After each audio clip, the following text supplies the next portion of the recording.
Hello everyone, my name is Melissa Rubianis and I am happy to be able to introduce to you the ancient and lost art form of wheat weaving.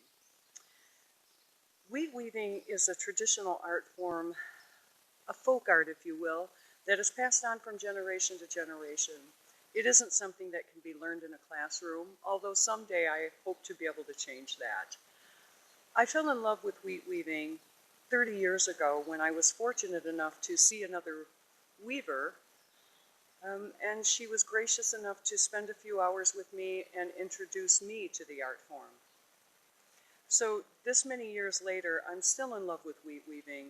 I am passionate about the preservation of this wonderful art form, and that is the inspiration behind creating different types of works of art with this medium.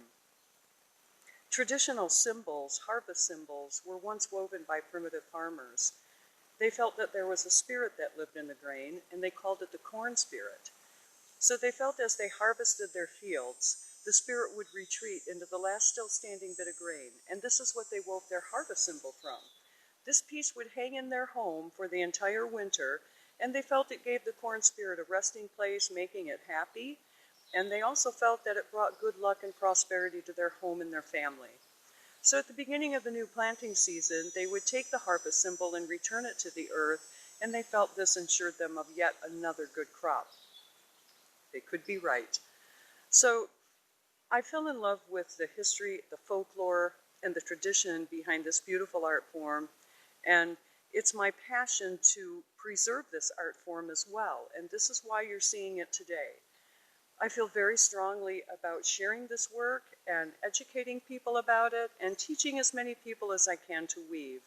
The traditional art symbols and harvest symbols are beautiful, but to be able to create with such a wonderful medium,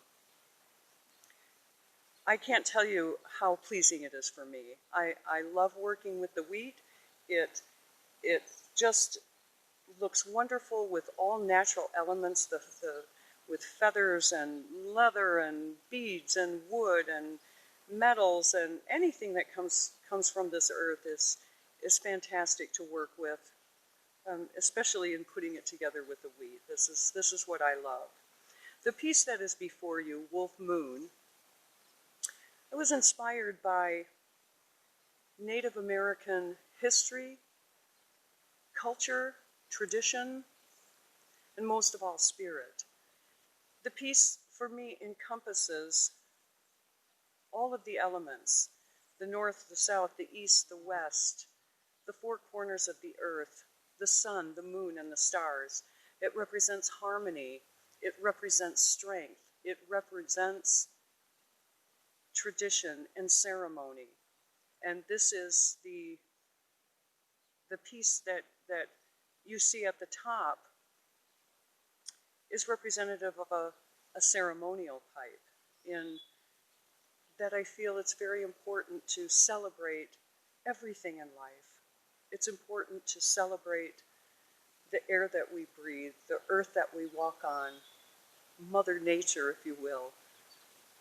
And it's about coming together as one people. And this is what inspired me for this piece. I hope all of you can capture the spirit as I felt when I created this piece. I'm very proud of it.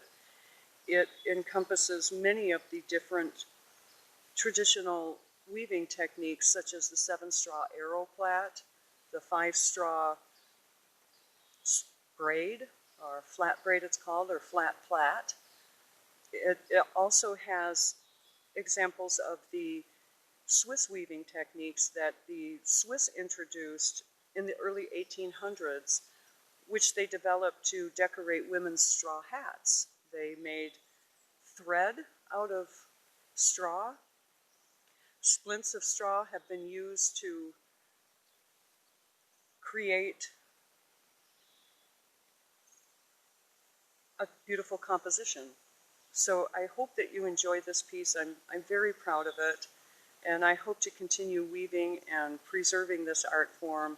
The wheat itself is a black-bearded Italian wheat. It's from the durum family of wheat, and it's used mostly in making pastas. But the wheat that I use, and now I am a grower and a supplier of wheat as well, this is part of the preservation of this art form. Without the wheat, we really can't preserve the art form. So this wheat is it's harvested when it's not quite ripe. It's in the dough stage. The wheat is soaked then after it's dried for 3 or 4 hours in hot water, and that's what makes it pliable enough for me to be able to work with it. I just love creating new works of art with this medium. I do enjoy making the traditional harvest symbols, such as the Mordyford of England, or the Arabic cages of the Middle East, the North African fringe that is found mainly along the North African coastline, even the little button favors that were traditional in Scotland and England. They were sometimes known as a courting favor, and they were exchanged between lovers. If one felt the same way the other one did, they each wove one, and they would wear it, and the whole village would know that they were courting.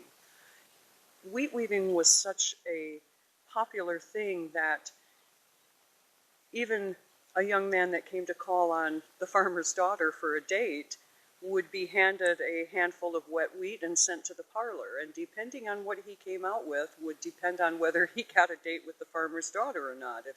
If he wasn't proficient with this type of thing, which was the thing of the day, then he was not considered suitable for a marriage. So there's a lot of tradition that goes with this wonderful art form, and the folklore and the history I love. And I hope that it inspires you to read a little bit more about it. Do a Google search. There's not a whole lot available about it, but what you can learn is very interesting. So I hope you enjoyed this piece. I certainly enjoy presenting it to you. Thank you.